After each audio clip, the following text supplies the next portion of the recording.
Hello, I'm P&W Gorilla. When I was 6 years old, I stole a Lego set from a Walmart. I just got my gun rights back. So today we're going to be talking about field training exercises, what they are and why they are, how they are, and so on and so forth. All right, field training exercise or FTX. Yes, I'm very aware that exercise does not start with the letter X, but you know, military acronyms and whatnot. All right. So first, I'm going to be going into the why, and then we'll get into the how of a field training exercise. So why? Why would you ever conduct a field training exercise? Well, there's a multitude of answers to that. I guess technically, what is a field training exercise? Field training exercise could quite literally be, well, anything. It could be any sort of training event, any sort of betterment goal that is, I'd say, outside of your house and with a group of people. I'm sure there is a technical definition of an FTX, but that'll suit. An FTX could quite literally be anything from Boy Scouts to firearms training. An FTX could be bushcrafting, you could be climbing trees, you could be doing rock climbing. There's so many things that go down into like what an FTX is. But we're going to be mostly talking about tactical and tactical applications because that is my jive. That is mostly what I do. So the why for me of why would I conduct a field training event? Why am I teaching you what a field training event is or a FTX? Well, I am wanting to create more leaders. I would like to train leaders to then train other leaders. I would like to train people to help train other people. I would like to, along the old adage of plant seeds of trees that you will never enjoy their shade, or however that was said exactly, and whoever said that exactly. My apologies, I'm not a biologist, I'm a dumb monkey. So, the why for me makes sense for the most part, right? The whole protector jive, trying to help others, wanting a better community, wanting stronger men around you. The more people that you can help be strong, the stronger everyone is overall. Makes sense. All right. How do you plan? How do you conduct an FTX? Well, first off, you're going to need. Now you could use the notepad in your cell phone. You could use a notebook. This is, one of those notebooks that proves you were in the military. You could use a clipboard and paper. You could print out an entire spreadsheet. By the end of this, I plan on having the spreadsheet of the what, where, when, who, mission, uniform, packing list, and you could even go into more specifics, but I plan on giving you guys a spreadsheet on how you can build out your own FTX and, trying to give you the keys here to set you up for success, as some people might say. All right, so what? That is going to be the first question on your spreadsheet, on your plan. What are you doing? So is the plan that you guys are going to go out and you're going to do something, very, very physical? You guys going on a ruck? Are you guys going to go on a hike? Are you going to be going from one location to another, doing an event from that location to another and doing an event? Is it going to be multi-stage? What are you guys doing overall? Now, I could go into a multitude of examples here of what, but you need to figure that out. Of what do you want to train, and then every time of what do you want to train, go back to why are you training it? Does it make sense? Is it justified? Are you going to get your money's worth out of it? Are you going to get your time's worth out of it? So the what goes back into the why. All right, so the next is going to be where. Where are you doing this event? That is going to be a big question for a lot of people in areas like Texas. A lot of people in areas where there's not a whole lot of national land. There's not a whole lot of places where you can go out and train. So because of this, if you're trying to do something tactical, maybe you can't bring your rifle. Maybe you have to bring a sledgehammer. Maybe you have to bring a rubber ducky. Maybe you have to bring an airsoft gun, right? But the where is very, very important. Where are you going to be training this? Are you guys going to be out in the mountains? Are you going to be in federal land? Are you going to be in a state park? Are you going to be on private land? Where is that? That needs to be one of the first things. Where are you going to host this?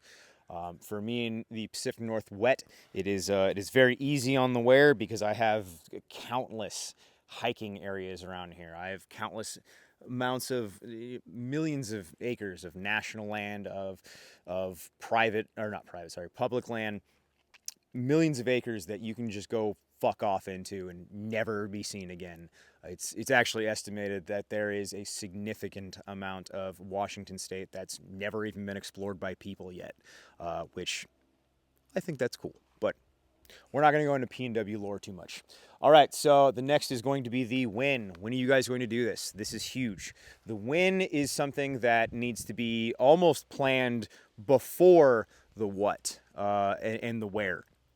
The when might be the most important because me, just like you, just like any of us, unfortunately, we are still slaves to the dollar.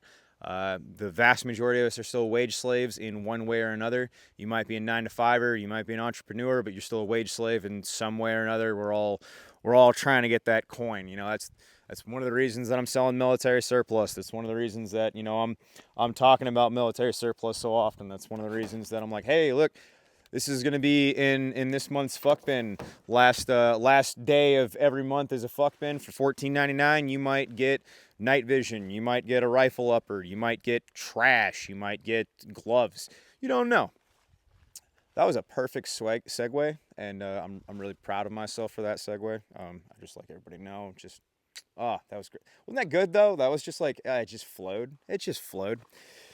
And like every single one of the other ones, I demonstrated this. I think if anything, stick around at the end. I'll talk about it at the end. I don't feel like talking about it now.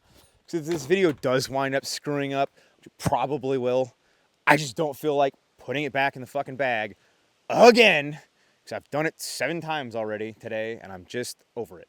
Anyway, when you guys are a wage slave, I'm a wage slave, we have to schedule time off. We all have families, we have private lives, we have work, we have all of these things that we have to do, and you need to be able to plan that. So when are you guys going to do this? What date to what date? What time to what time?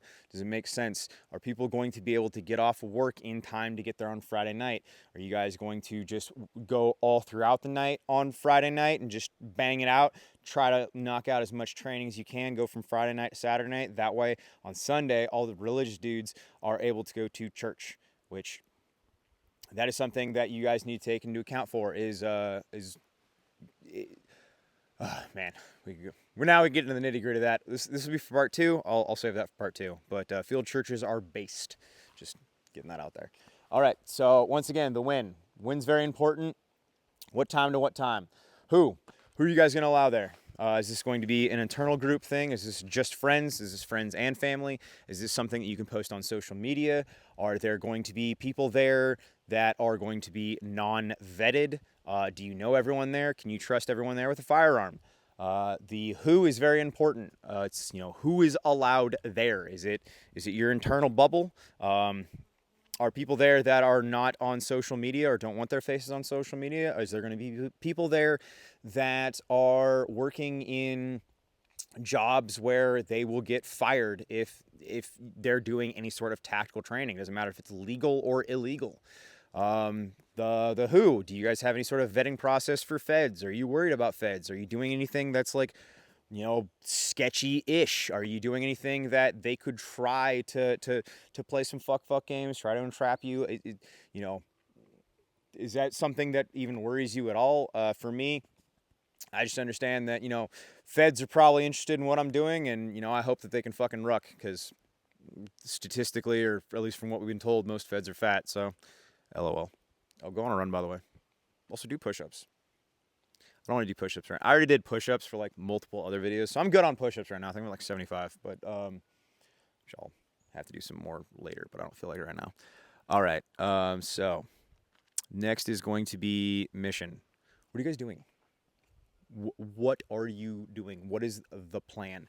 I realize that the what and the mission, those could be actually be different, right? So the what could be the overall blanketing, like what is going on for the most part. What is the overarching FTX, right?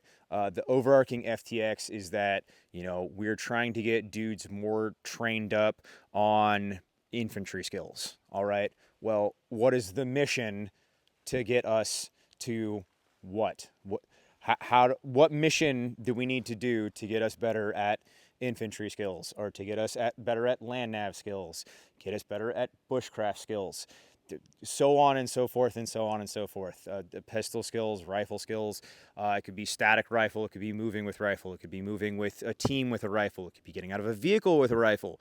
It could be getting out of a vehicle with a handgun. It could be just trying to bound from one tree to a next. It could be understanding the difference between cover and concealment. It could be understanding LPOPs and if you have multiple LPOPs and what a screen line is. It could be plant identification. It could be edible foods, which is also plant identification, so whatever. Let's see. It could also be other things. So many other things.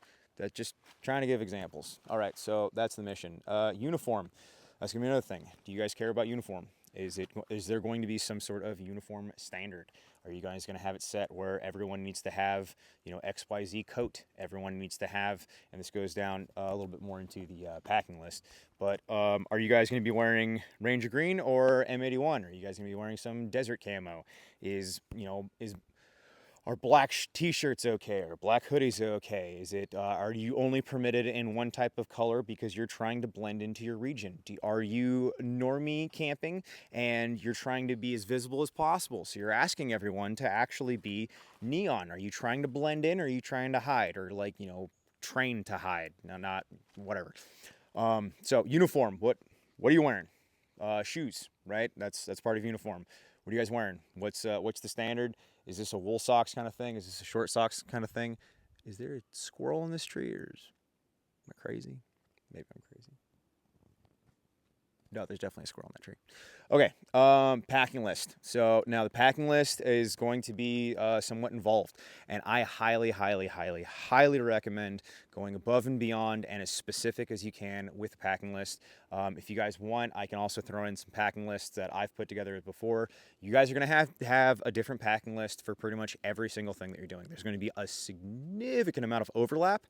There's going to be so much overlap between packing lists. But if the sun is out, if it is nice, it is sunny, if it is warm, if you are on a t-shirt, your packing list is going to be significantly different than if it was in the winter months, if it's going to be in the fall, if it's going to be in the springtime, if you're going to be in the Pacific Northwest, if you're going to be in the desert, if you're going to be in the swamps, if you're going to be in the Alps, your packing list is going to be different. A lot of men, if you are trying to put this together, you have to think about your least common denominator and how little of training a lot of men have. And you need to set them up for success as much as you possibly can. So the more in-depth you can go with the packing list, the better. Also, when thinking of the packing list, try to do your best to build out a packing list that is affordable and realistic. If you try to go too crazy with a packing list where everyone needs to have the same uniform, everyone needs to have the same camo, everyone needs to have the same color pack, everyone needs to have the same rifle, you start getting more and more expensive. Now, if you have a long-term group and you're building up to uniformity, that is perfectly okay. But, off the rip, you have to understand that packing lists, they can't be too involved. If you know anyone that's an Army Ranger, or anyone's ever been to Ranger School, the packing list for Ranger School was, if I remember correctly, it was a couple $1,000s. You had to have a lot of things. You had to have a lot of specific things. You had to have a lot of gear, and it wasn't issued gear. Some units did help out guys, and they would issue dudes. I've never been to Ranger School. I've just so we're aware. But packing lists can get expensive depending on how specific you go about it. So that is something to take into consideration, but packing lists are very important. Once again, I will try to do my best to put a PDF or something like that for a spreadsheet, not only the PT test as well as the FTX spreadsheet. I'm going to try to have both those on the website here in the near future. Sorry guys, I'm multitasking a gajillion different things lately, and I'm trying. All right, so I'm going to go over a lot more on how to do FTXs on part 2. I'm going to go into a lot of the logistics, a lot of the behind the scenes, a lot of the things that you don't take into consideration. I'm going to be talking AAR. I'm going to be talking, things that I've screwed up in the past, things that I've learned, things that I've seen.